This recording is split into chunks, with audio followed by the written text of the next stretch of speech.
ChosenArchitect, and this is All the Mods 10. Now, I've been wandering through my sewer lines, and well, I come across this, a heart. And I think today would be a great day to go after said heart. You may be wondering, what heart are you even talking about right now, Chosen? And that heart is actually going to be the Pigliches heart. And I promise this isn't a typical pig. I would never kill a normal pig. No, this pig is absolutely atrocious and is going to be something that we are going to need to be able to make alloys.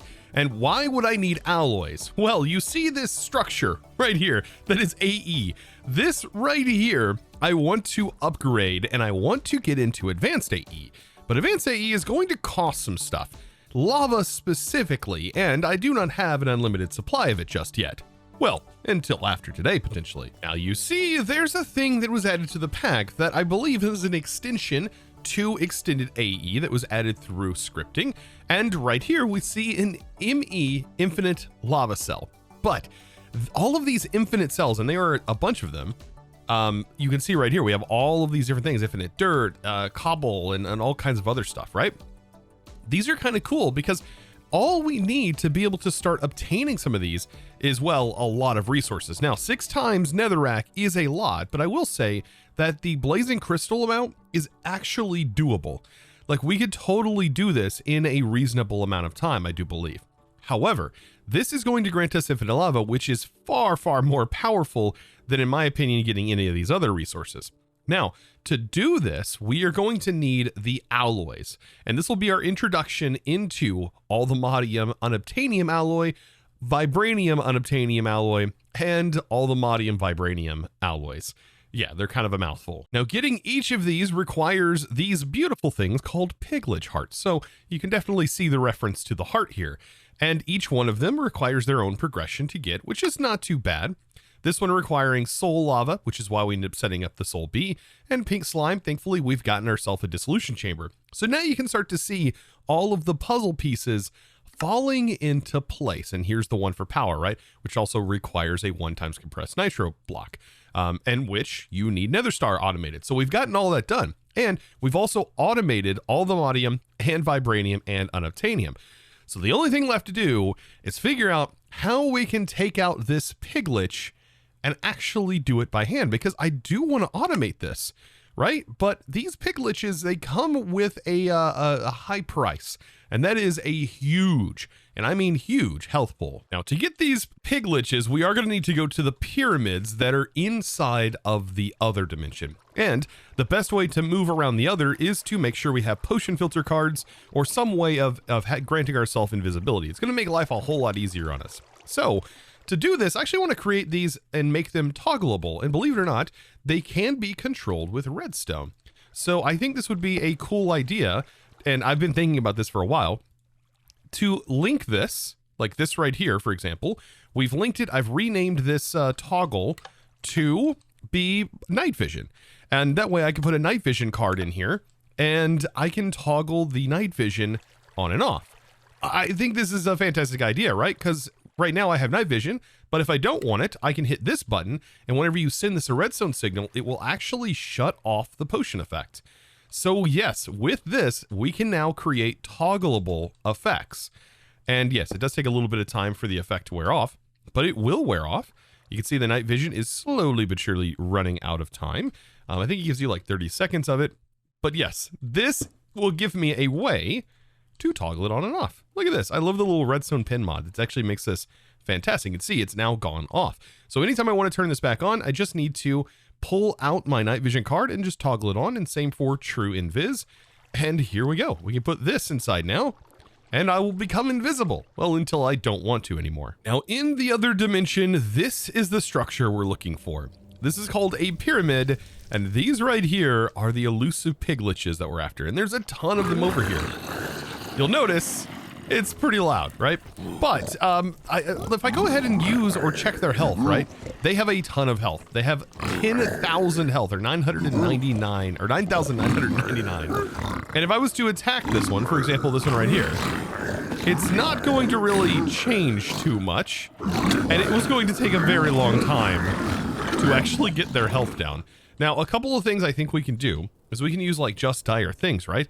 And I think we can use a creature catcher to technically capture one of these. And we could move this, right? We could put it somewhere that's a little bit easier to, I don't know, take out, right? So what if we put him in a hole, right? That's doable. And then we could chip away, slowly but surely chipping away. I think that would be a fantastic idea. However, there's apparently some ways that we can nearly insta-kill them. Oh yeah, I'm invisible. So I love the animation of the Piglich on the card.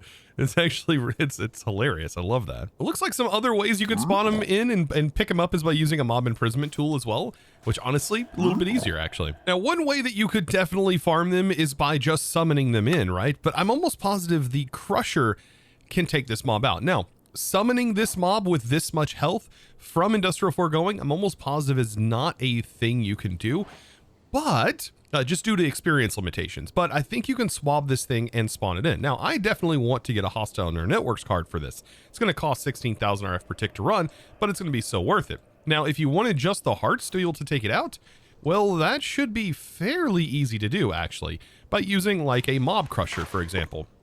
So the Mob Crusher is super duper powerful. It can take out just about anything, including this mob. Now, this does have a little bit of a range right here, but that should be perfectly fine where it's currently located. Give it a little bit of power, and all we have to do is then place this mob in here, and it should kill it instantly. And in doing so, it ends up giving us the Piglich heart. That's perfectly fine. However, us doing it ourselves, well, that's where things are going to be a little bit more challenging and a bit more grindy. Now, I've been told there is a few different types of spells that I can use. This one, for example, is a self burst. Then we have sensitive, propagate homing, which is an interesting thing. Then that splits off 4 different ways. And then we have ourselves hitting it with wither. This requires the amplification, requires you to have an unobtainium book. Then it goes into hex with some amplifies, and then ultimately a harm with item pickup at the end. This one's pretty interesting. It does tick damage, essentially. So it is dealing tick damage, but I don't know if it's as much damage as setting up a harm spell with delays in between.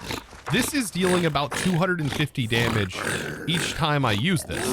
So between those two spells, I mean, it is doing a pretty good job of ticking it down, but I honestly think, though, just using regular harms with delays in between is going to get the job done much faster. Then, of course, there's the use of iron spells. We can actually wipe off the armor entirely from this, which is something that wouldn't be too bad to do.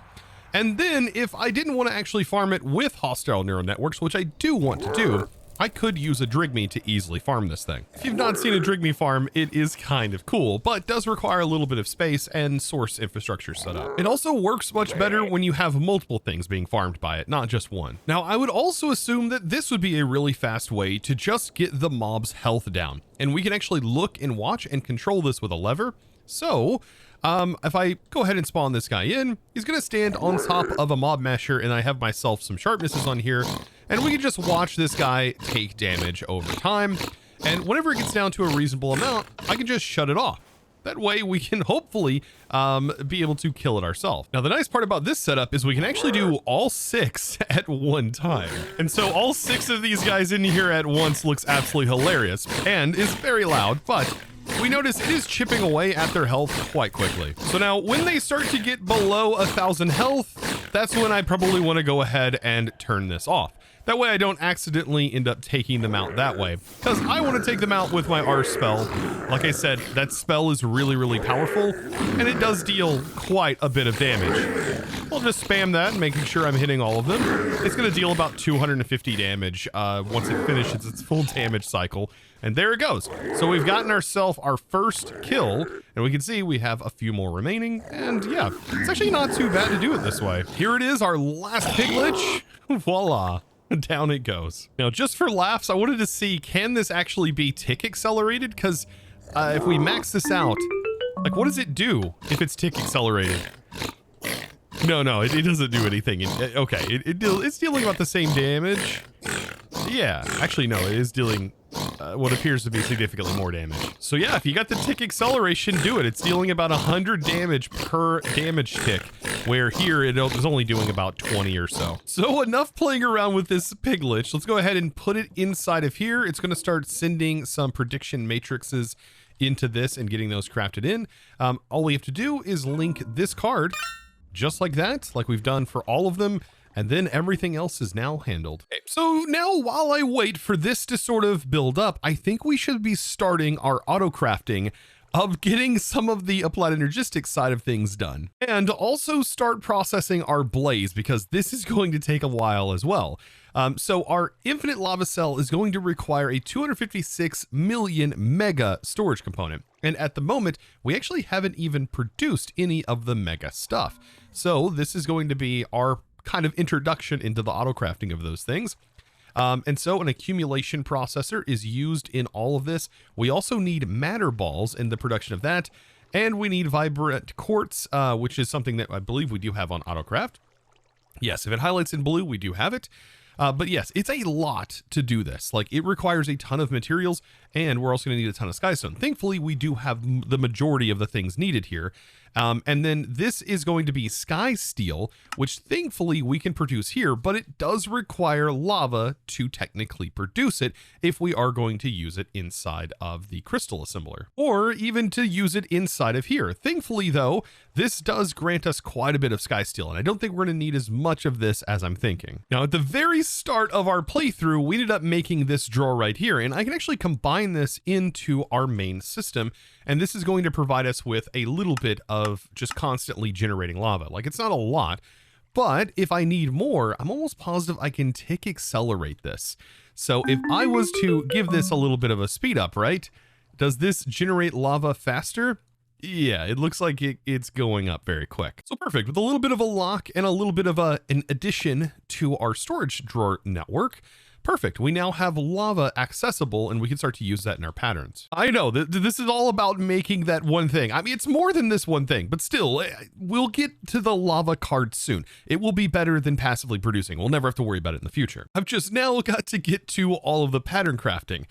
So thankfully, if we use the circuit slicer and we use that assembler method, it's not going to be too difficult to do this. The assembler simply will take the ingredients here. We don't have to worry about making any special kind of pattern. Because we can, like I said, just use sky steel blocks and inside of a circuit slicer. This is so nice. Oh, and by the way, it does look like sky steel does have an essence, but it does require the insanium level, which is probably going to require a crux, I would almost believe, at that level. But honestly, this is going to be more than fine, and it does look like the recipes have been fixed, so now it is pulling in the appropriate amount of fluids that are required for the reaction chamber. And I think the reaction chamber is still going to be the best way to handle this. Now, how are we going to go about getting enough matter balls? Well, there's actually a very cursed way of doing that. And this is not only just a way to get matter balls, but we can also get infinite singularities in this method using extended AE. And I promise you, it's going to feel very, very cursed. But it is going to get us more than enough matter balls to complete all of these crafts. And that, my friends, is going to be done through extended AE's ME void cell. Now, what is the ME void cell and what exactly does it do?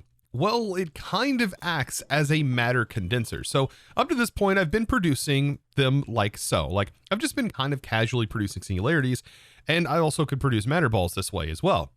But this is really slow. Like, you can see this right here. I'm pumping in infinite water into this, and this is the rate that it'll go.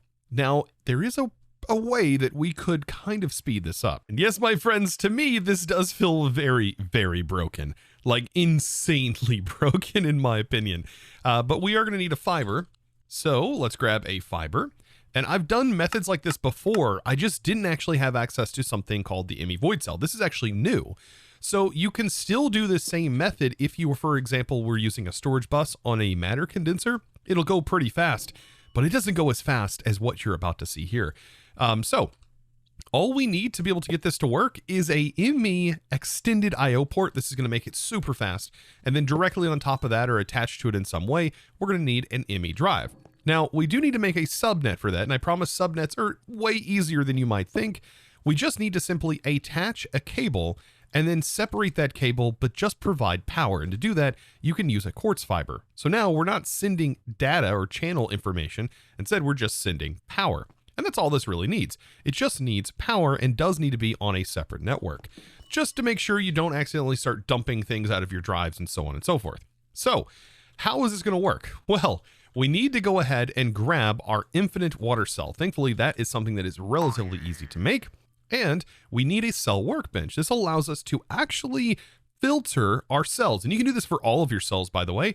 And it's, in my opinion, the best way to describe it is like having a cell that has 63 different drawers attached to it. And each one of these slots are you essentially locking that drawer. So this is kind of how this works, but also has options for overflow and stuff. The main thing we need to put in here, though, is water. Because we do have to define, for this card to work, we have to define what exactly it's trashing. Outside of this function that we're setting up right now, this would work great as just a trash can that just sets in your network. And the cool part about this trash can is it can generate matter balls and all kinds of other stuff. So how do we select matter balls and singularities? Well, first of all, we need to go into the configuration by right-clicking it. We can have it just straight up trash it, or we can have it generate matter balls the same way that our matter condenser would. And this is where the power really comes into play. So we put this void cell inside of the ME drive, and by default, this is going, the exporter here is going to take items from a cell and try to send them into an adjacent drive and try to fill that disk. It's a way of transferring stuff. But this can be kind of manipulated here because of this infinity water cell. So as soon as I put this in here, this is going to start producing matter balls at an incredibly fast rate. And not just matter balls, right? Because it can also produce singularities this fast. And when I say fast, I mean incredibly fast. If I remove this, you can now see this is filling up with singularities. And it gets even crazier than that. If I was to put speed upgrades in here, you will gather millions in like a blink of an eye. And I really don't even know what the max capacity is on this void cell, but you can see right here, it's got water set, and that's not going to bother anything in our system if we put it in. But the cool part is, right, is this is in here. And if we want it to just be in our system, we just put it in and we can then see the matter balls in here. It's ridiculous. Like this is a really cool thing and is going to be super helpful for us in the future with advanced AE, but also for this process right here. And honestly, it is kind of funny. You might be thinking like, this is not an intended mechanic, right? Couldn't possibly be, but it is all from the same mod. The Infinity Fluid Cell is from Extended AE. The Extended IO port is from Extended AE, and this Void Cell is also from Extended AE. So in my opinion, yes, it is 100% intended. By the way, by putting in some speed, I'm almost positive my network's going to shut down, but it does go a bit faster if all of them are in there. Yes, but it's going to cut the power from my network. It is very power hungry. Honestly, it's very fast just leaving it without these. Now, by the way, the production of the 3x Blaze, yeah, it's not going to take very long. Even the prediction here of the crafting status is looking at about 30 seconds with just this setup alone. Using block crafts to make this really, really quick. Now, I am running into a little bit of a problem. To be able to make this 256 mega storage component, I'm going to need, just to make one, I'm going to need a ton of byte space, like almost 500,000 bytes worth of space. And the way that we get that, if you remember correctly, is through these right here. So right now, each one of them has 64,000 bytes that it can handle. So I'm going to have to upgrade the capacity on this for at least one. And I think I can easily do that. I've already made up some 256. So I have quite a few of these ready to go. These are actually easy to make. And they actually don't take that much time at all. So now that I have these set in place, we simply just need to use them to make this 256 storage components. And really 2 of them should be enough for right now to allow one of these crafters, and I can expand this, by the way, to be able to support this. So now we have over 500,000 storage capacity, including that 64. So they all add to each other. And with that, I can actually start my craft. You can see now successfully, we do have a place that we can send this. It's going to automatically choose the one that has space for it. And whenever I start, this process is going to take a while. So this is why I wanted to get this up and running. What's going to make it take a while, I think the most amount of time, is just this right here. Like, this can only go so fast, and we can only produce skystone so quickly. However, I will say the time wand is very, very helpful in this, by the way.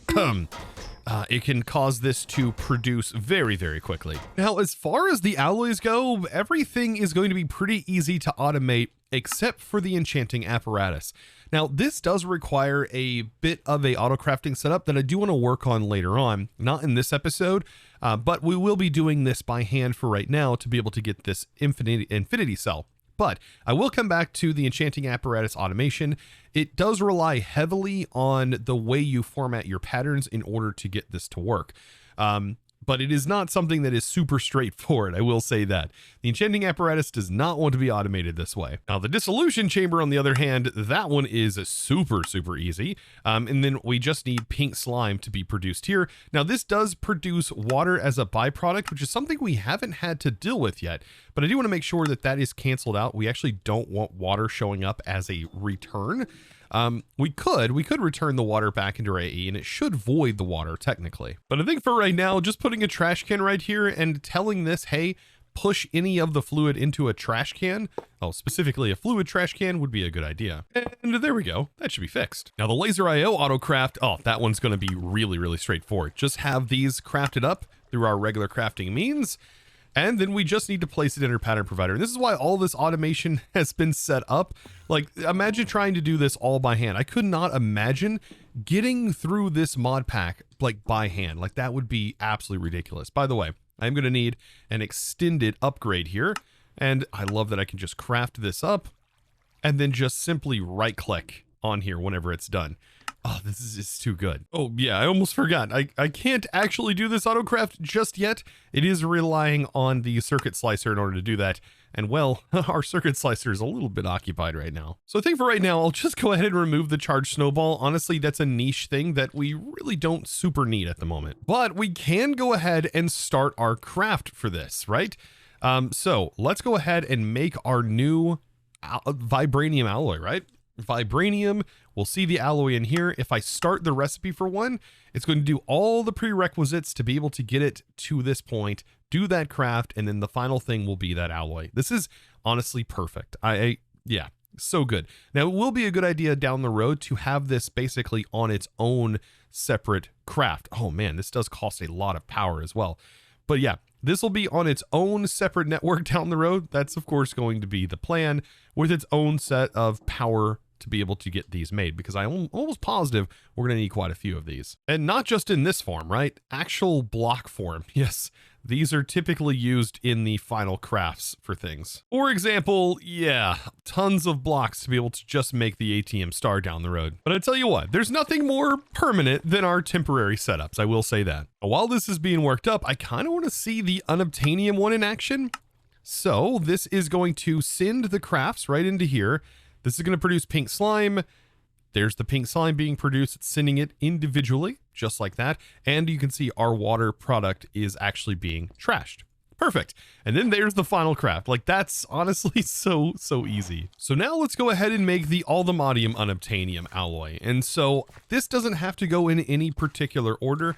But like I said, if you are doing a autocraft for this, which I do plan on doing in the future, this is going to have a very specific arrangement of the way we define our items, specifically on the item that is last, because that is what needs to be placed on the enchanting apparatus, which in this case is just going to be the source gems. Like, that's pretty straightforward. And it's also going to need a full jar of source next to it, and it should be able to reach one of these jars. And there we go. So yeah, it will consume an entire source jar, which got instantly refilled. Especially if you have a mob farm or something like this. But there we go. So now that one, honestly, not too bad to do either. And there we go. All of the 3 alloys now crafted. And we can technically craft these at any moment. And like I said, they do have a ton of uses, by the way. Like, if I wanted to make more things other than just this lava cell, like, it is possible to do. However, I think this lava cell is going to be insanely important. So now for the fun part, just simply waiting for this to happen. And this could be accelerated if we had, I don't know, more circuit slicers attached to the pattern provider. I think that would be a much faster way of doing this. But for right now, I can't, unless I stop the operation, I can't technically make more of these. You know what? I probably could go ahead, stop the operation, and just add more circuit slicers. So now after making a few more circuit slicers, yeah, this is seeming to go a bit faster here. I may, though, need to make more assemblers and attach them in the same manner. So yeah, this should now start working much faster. Perfect. Oh yeah, this has greatly reduced the time. And now just keep in mind, how much time do you think these, for example, saved us by having, like, silicon, by the way, automatically being produced? Like, having silicon in here is honestly, that saved a ton of time. Yeah, having all of these resources auto-converted into their primary, yeah. Tremendous time savings. Now, oddly enough, this setup is still kind of like arcane, to be fair, because there is stuff whenever we get into advanced AE that is going to make these setups basically obsolete, and I cannot wait to do those. I'm looking at you, Quantum Crafter. Now, also, while I was working on all of that to get done, I decided to go ahead and make some redstone bees. So we are going to need tons of redstone in the future, so I decided to go ahead and get these started. Looks like it's working out pretty well. The only thing I need to do, though, is connect these hives to our SFM network.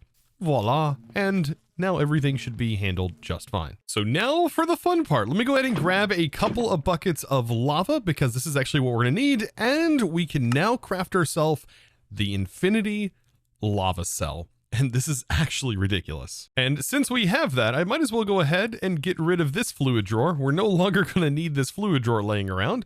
So might as well get rid of it if I can. There we go. I have to hit it from the side apparently. But all we have to do now is just put this inside of one of our drawers, and this will give us permanent unlimited lava inside of our storage. That's ridiculous. And I'm going to want this lava for a ton of things in the future. It's going to allow me to make all kinds of different things within mega cells. It's also going to allow us to get into advanced AE and allow us to make all kinds of custom fluid for that. There's just a lot of things that actually use lava, and we could even technically get power from it. So making sure we have an unlimited supply of it is just so nice. So with that, guys, if you enjoy videos like these, be sure to click that subscribe button if you haven't already, and give this video, guys, a huge thumbs up.